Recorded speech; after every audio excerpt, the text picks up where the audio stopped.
semuanya. Kami kelompok Manula, Manusia pelupa. kali ini kami akan membahas. Apa sih itu alat pelindung diri? Nah, kalau kalian ingin tahu, Tonton terus video kami kali ini ya. oke, check it out. Jadi, apa aja sih yang mau kita bahas kali ini, Kak? Kami nanya.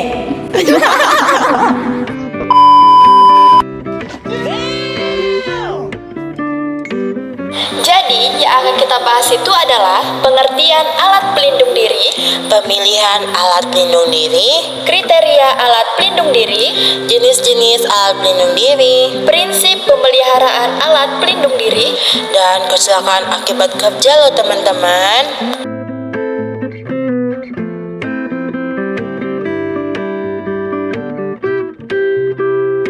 Alat pelindung diri atau yang biasa kita sebut APD adalah suatu alat yang mempunyai kemampuan untuk melindungi seseorang yang fungsinya mengisolasi sebagian atau seluruh tubuh dari potensi bahaya di tempat kerja. APD juga merupakan seperangkat alat keselamatan yang digunakan untuk melindungi seluruh atau sebagian tubuh dari kemungkinan adanya pemaparan potensi. Hal-hal yang perlu kita perhatikan dalam pemakaian APD yaitu A. Pengujian mutu. Semua alat pelindung diri sebelum dipasarkan harus diuji terlebih dahulu mutunya. B. Pemeliharaan APD. Alat pelindung diri yang akan digunakan harus benar-benar sesuai dengan kondisi tempat kerja, bahaya kerja dan tenaga kerja sendiri agar benar-benar dapat memberikan perlindungan semaksimal mungkin pada tenaga kerja. C. Ukuran harus tepat. Adapun untuk memberikan pelindungan yang maksimum pada tenaga kerja, maka ukuran alat pelindung diri harus tepat. Ukuran yang tidak tepat akan menimbulkan gangguan pada pemakainya. Lanjut, kita akan membahas pemilihan alat pelindung diri. Setiap tempat kerja mempunyai potensi bahaya yang berbeda-beda sesuai dengan jenis, bahan, dan proses produksi yang dilakukan. Dengan demikian, sebelum melakukan pemilihan alat pelindung diri mana yang tepat digunakan, diperlukan adanya suatu inventarisasi potensi bahaya yang ada di tempat kerja masing-masing. Pemilihan dan penggunaan alat pelindung diri harus memperhatikan aspek-aspek sebagai berikut. A. Aspek teknis. 1. Pemilihan berdasarkan jenis dan bentuknya. Jenis dan bentuk alat pelindung diri harus disesuaikan dengan bagian tubuh yang dilindungi. 2. Penentuan jumlah alat pelindung diri. Jumlah yang diperlukan sangat tergantung dari jumlah tenaga kerja yang terpapar potensi bahaya di tempat kerja. Idealnya adalah setiap pekerja menggunakan alat pelindung diri sendiri atau tidak dipakai secara bergantian. 3. Teknik penyimpanan dan pemeliharaan. Penyimpanan investasi untuk penghematan daripada pemberian alat pelindung diri. B. Aspek psikologis. 1.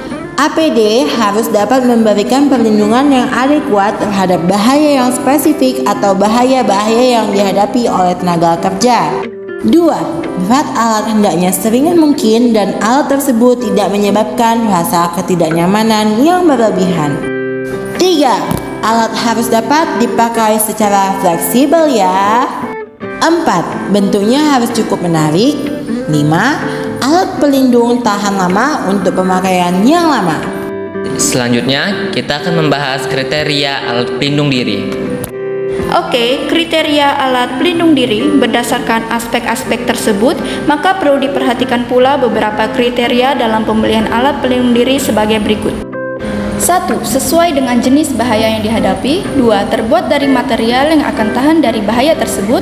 3. Memiliki konstruksi atau desain yang kuat. 4. Tidak meningkatkan resiko terhadap pemakainya. 5. Tidak mengganggu APD lain yang secara bersamaan dipakai oleh pekerja bersangkutan. 6. Tidak mengganggu pekerja dalam melakukan tugasnya. Lanjut, kita akan membahas jenis-jenis APD. 1. Alat pelindung kepala digunakan untuk melindungi rambut terjerat oleh mesin yang berputar dan untuk melindungi kepala dari terbentur benda tajam atau keras, bahaya kejatuhan benda atau terpukul benda yang melayang, percikan bahan kimia korosif, panas sinar matahari. Jenis alat pelindung kepala antara lain: A.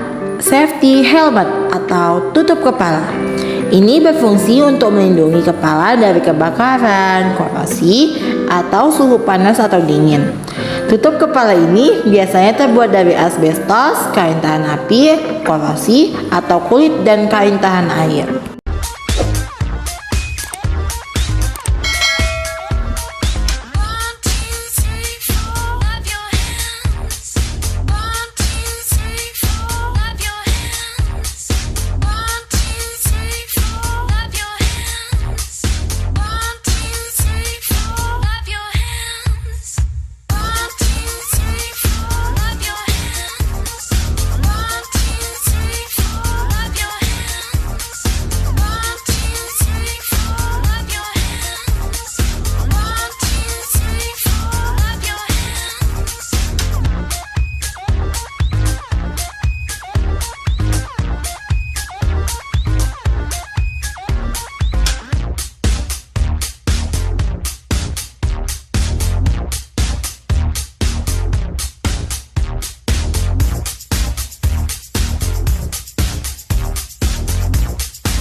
Dua, alat pelindung mata. Alat pelindung sejenis ini digunakan untuk melindungi mata dari percikan bahan kimia korosif, debu dan partikel-partikel yang kecil yang melayang di udara, gas atau uap yang dapat menyebabkan iritasi mata, radiasi gelombang elektronik, panas radiasi sinar matahari, pukulan atau benturan benda keras. A. Kacamata atau spectacles. Kacamata berfungsi untuk melindungi mata dari partikel-partikel kecil, debu, dan radiasi gelombang elektromagnetik. 3. Alat pelindung telinga. Alat pelindung jenis ini digunakan untuk mengurangi intensitas yang masuk ke dalam telinga. A. Sumbat telinga atau earplug. Earplug dapat terbuat dari kapas, plastik, karet alami, dan bahan sintetis. Earplug yang terbuat dari kapas, spons malam atau wax hanya dapat digunakan untuk sekali pakai atau disposable. Sedangkan yang terbuat dari bahan dan plastik yang dicetak dapat digunakan berulang kali. 4. Alat pelindung pernapasan. Alat pelindung sejenis ini digunakan untuk melindungi pernapasan dari resiko paparan gas, uap, debu, atau udara terkontaminasi atau beracun, korosi, atau yang bersifat rangsangan. Sebelum melakukan pemilihan terhadap suatu alat pelindung pernapasan yang tepat, maka perlu mengetahui informasi tentang potensi bahaya atau kadar kontamina yang ada di lingkungan kerja. Secara umum, jenis alat pelindung pernapasan yang banyak digunakan di perusahaan-perusahaan antara lain: A. Masker. Masker digunakan untuk mengurangi paparan debu atau partikel-partikel yang lebih besar masuk ke dalam saluran pernafasan. Oke, selanjutnya prinsip pemeliharaan alat pelindung diri. Ada 3 macam prinsip alat pelindung diri, yaitu A. Penjemuran di panas matahari untuk menghilangkan bau dan mencegah timbulnya jamur dan bakteri. B. Pencucian dengan air sabun untuk alat pelindung diri seperti safety helm, kacamata, earplug yang terbuat dari karet, sarung tangan kain atau kulit atau karet. C. Penggantian cartridge atau kanister pada respirator setelah dipakai beberapa kali. Penyebab kecelakaan akibat kerja. 1. Tindakan tidak aman dari manusia atau unsafety human act. Misalnya, tidak mau menggunakan alat keselamatan dalam bekerja, melepas alat pengaman atau bekerja sambil bergurau. Tindakan ini dapat membahayakan dirinya atau orang lain di sekitarnya dan dapat berakhir dengan kecelakaan. 2. Kondisi tidak aman atau unsafe condition, yaitu kondisi di lingkungan kerja baik alat, material, atau lingkungan yang tidak aman dan membahayakan. Contohnya lantai yang licin, tangga yang rusak dan patah, penerangan yang kurang baik, atau kebisingan yang melampaui batas aman yang diperkenankan.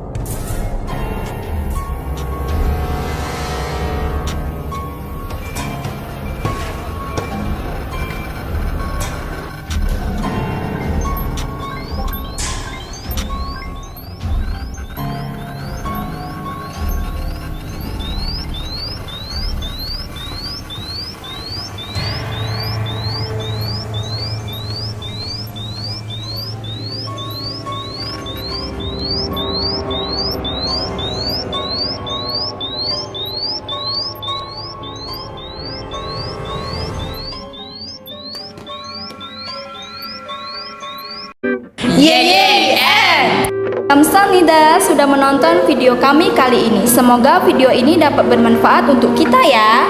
Bye-bye.